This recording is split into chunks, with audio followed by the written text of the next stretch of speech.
xam naa man mënuma fen le juge de Ziguinchor fen le président du Sénat fen waa léegi c'est quoi le problème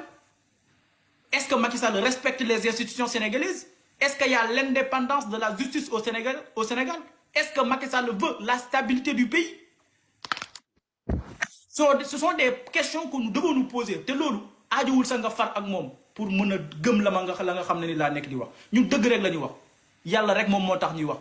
man mi nekk fi di wax tey wallahi lazim nekkoon naa ci parti politique bi ma démissionné léegi moo tagul 5 mois te dama démissionné en préparation des élections ma démissionné période boo xamante ni su ma neexoon ma ne non dama fay toog bu élection jotee ñu coaliser fenn bu ko defee même buñ gagné woon peut-être fi ñu coaliser bu ñu faloo ma am benn poste de responsabilité mais ñun gëmuñ loolu